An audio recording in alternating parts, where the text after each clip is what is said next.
planeta Tierra, una rocosa bola de materia en continuo cambio flotando por el espacio.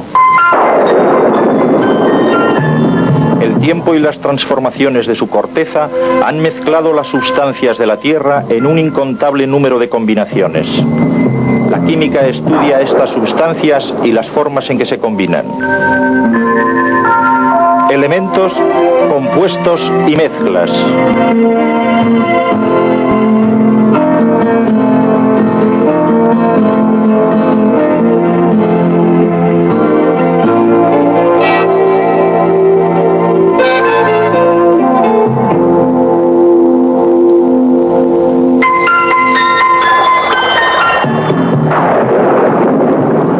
Una gota de agua de lluvia es más que solo agua. Una mirada de cerca y podemos ver mezclada en ella, junto con el agua, las minúsculas partículas que mantienen separada su propia identidad. Y si miramos todavía más de cerca, podemos ver que muchas de estas partículas están en sí mismas compuestas por distintas partes separadas. Al igual que la gota de agua de lluvia, estas son también mezclas, sustancias con partes que conservan su propia identidad. La mayor parte de los materiales de la naturaleza son mezclas. Ahora una diminuta gota de agua, que es una mezcla, se ha abierto paso hasta un río, una mezcla también. El río conduce entre sus orillas mezclas de guijarros y rocas, arena y tierra, materia vegetal y materia animal. Estas mezclas recogidas por el río son añadidas a la mezcla que es el río.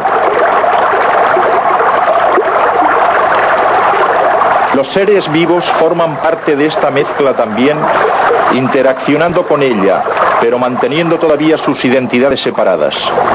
El río hace muy evidente una característica de las mezclas.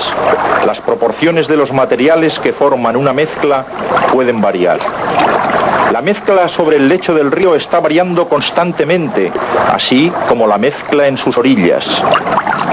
La mezcla de sus orillas es arrastrada dentro de la mezcla del río y ambas mezclas se transfieren y cambian. Una sólida roca puede ser también una mezcla.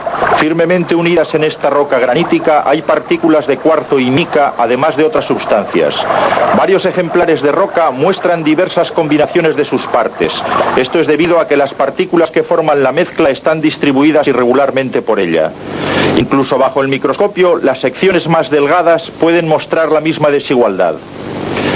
El granito, como las otras mezclas que hemos visto hasta aquí, representa un tipo de mezcla clasificada como heterogénea. Los materiales que la componen están desigualmente mezclados.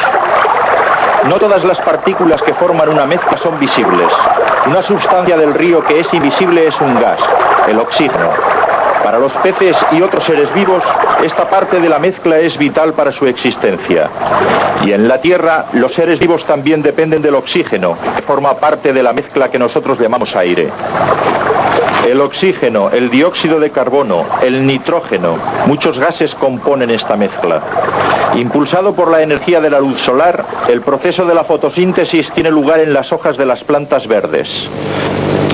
Dentro de las células de las plantas, los cloroplastos utilizan el dióxido de carbono para producir alimento, y los seres vivos, incluso los más simples, utilizan el oxígeno para transformar los alimentos en energía.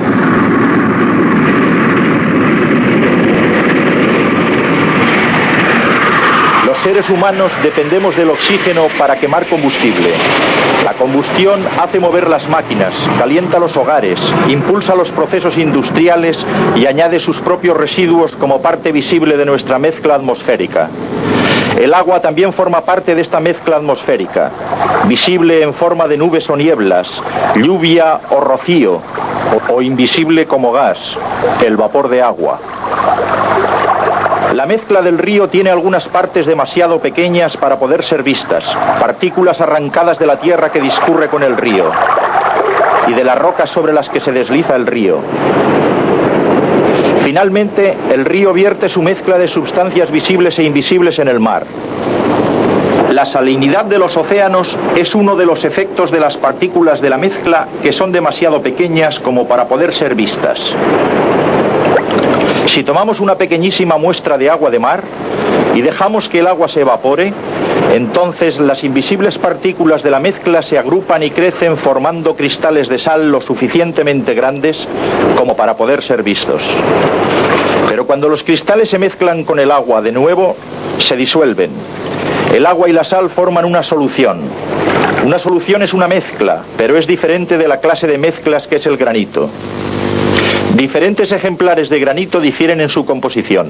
El granito es una mezcla heterogénea, pero en una solución las partes que la componen están distribuidas de una manera uniforme. Una solución es una mezcla homogénea. Cada muestra de una solución contiene la misma distribución y cantidad relativa de materiales.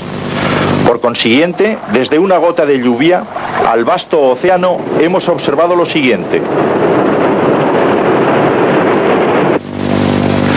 La mayor parte de la materia de la Tierra está formada por mezclas, algunas de ellas heterogéneas con distribución desigual de sus partes y otras homogéneas con distribución uniforme de sus partes. Puesto que las partes de una mezcla conservan sus identidades propias, se puede usar sus propiedades físicas para separarlas. La sangre, por ejemplo, es una mezcla de células, plasma y muchas otras sustancias.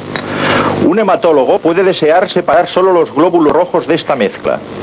Como su densidad es superior a la de los otros componentes de la sangre, esta propiedad física puede ser puesta en acción para conseguir la separación. Una centrifugadora lo hace. La fuerza centrífuga separa los glóbulos rojos de la sangre más densos de su casi homogénea distribución en la mezcla y los concentra en los extremos de los tubos de la centrifugadora. Otra propiedad física que puede utilizarse para separar los componentes de una mezcla es el punto de ebullición. La destilación utiliza esta propiedad. Cuando una mezcla contiene una parte líquida, como el agua en el agua del mar, podemos separar esta parte simplemente hirviéndola, transformándola así en vapor. Y a continuación, recondensándola como agua dulce.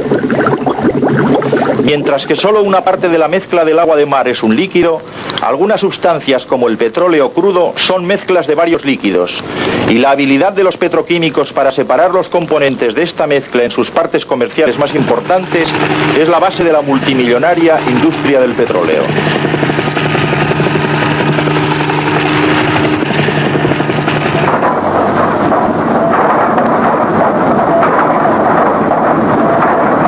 Los diversos líquidos que forman parte del petróleo crudo extraído de la Tierra tienen puntos de ebullición diferentes.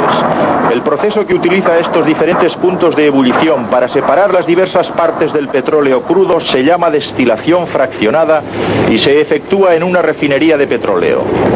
Este complejo proceso que tiene lugar en una refinería puede ser demostrado en el laboratorio de una forma simplificada.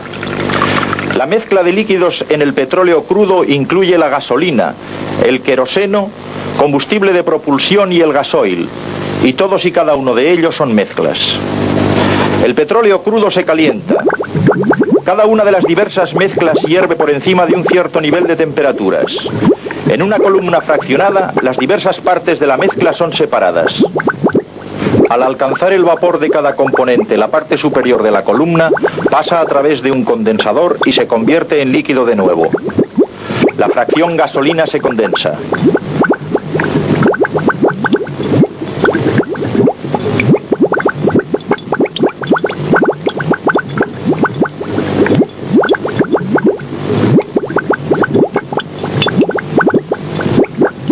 La fracción queroseno.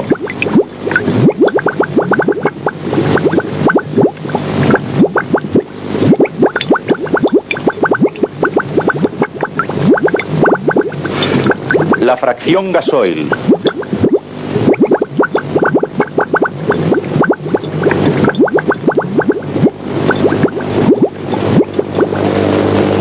Y así, una mezcla puede ser separada aprovechando las diferentes propiedades físicas de sus varios componentes.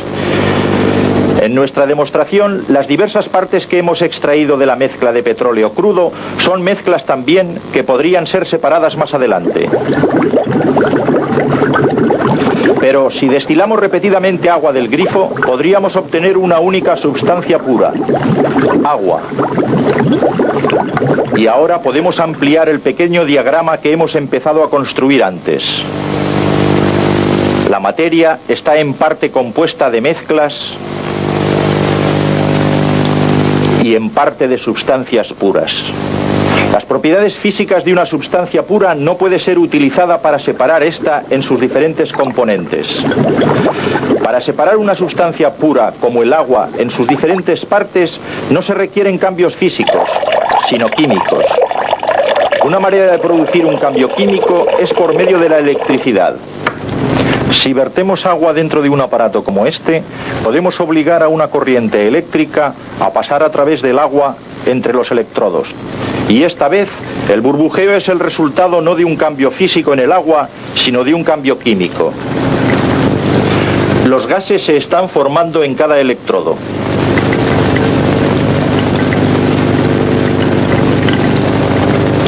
Uno de los gases producidos por el agua arde. El otro no arde, pero mantiene la combustión. Naturalmente, lo que estamos demostrando es la electrolisis del agua, la separación del agua en sus partes constituyentes de oxígeno e hidrógeno. El objetivo, ilustrar que el agua es un compuesto. Un compuesto es una sustancia pura compuesta de dos o más partes diferentes que no pueden ser separadas por medios físicos normales, como pueden separarse las partes de una mezcla. La unidad más pequeña del compuesto agua es la molécula. Podríamos representar una molécula de agua así. Estas bolas representan los átomos de hidrógeno que componen dos partes de la molécula, y esta bola representa el único átomo de oxígeno. Si esta es una molécula de agua de lluvia, entonces esta es una molécula de agua de río, y esta es una molécula de agua de mar.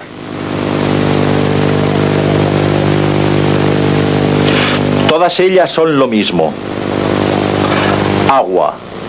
Cada una con dos átomos de hidrógeno y uno de oxígeno. Cada distinto compuesto tiene su exclusiva combinación de átomos.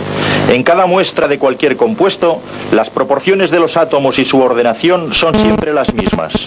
Y así podríamos describir cualquier molécula de agua como un átomo de hidrógeno, un átomo de oxígeno y un átomo de hidrógeno, o con símbolos químicos y subíndices. Y por fórmula familiar H2O. Al igual que el agua, todos los compuestos están formados de elementos. El hidrógeno y el oxígeno son elementos, unidades básicas de materia pura que no pueden ser posteriormente divididos o transformados en ningún otro elemento por procedimientos químicos. Y ahora, nuestro análisis básico de la materia puede ser completado. Hay mezclas, ya sean heterogéneas u homogéneas, y sustancias puras, que son de dos tipos, compuestos y elementos. Los elementos son los sillares básicos de toda la materia. Menos de 100 tipos de elementos diferentes se encuentran en la Tierra de forma natural y casi siempre se hallan en compuestos y mezclas de compuestos. La extracción de un elemento puro normalmente requiere cambios químicos.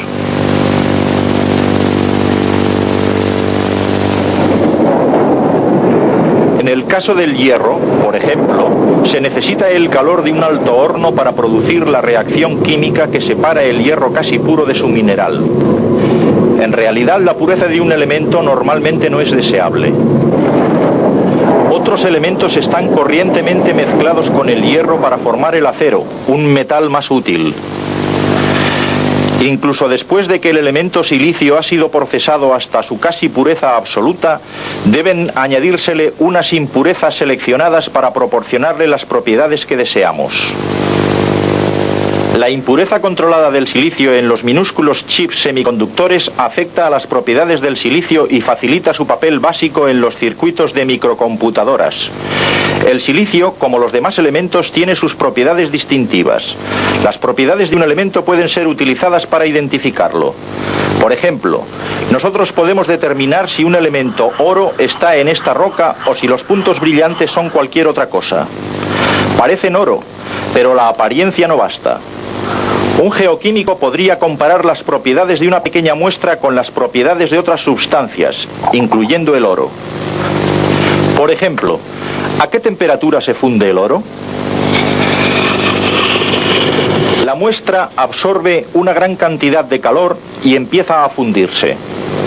Los últimos puntos dorados se funden alrededor de los 1171 grados Celsius.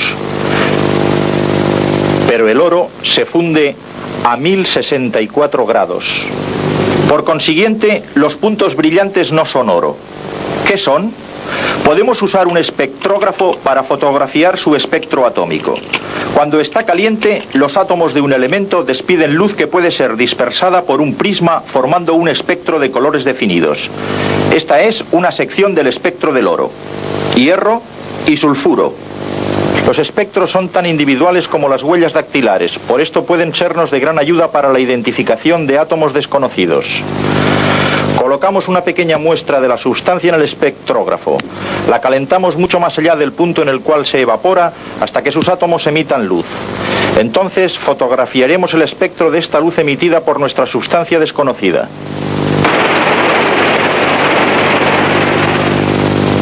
Esta es una sección de aquella imagen. No empareja con la misma sección del espectro del oro, pero estamos casi seguros de que no era oro. Entonces, ¿qué es? Un proceso de eliminación nos conduce hacia una combinación de los espectros del hierro y del azufre. La sustancia resulta ser un compuesto de hierro y de azufre, la pirita.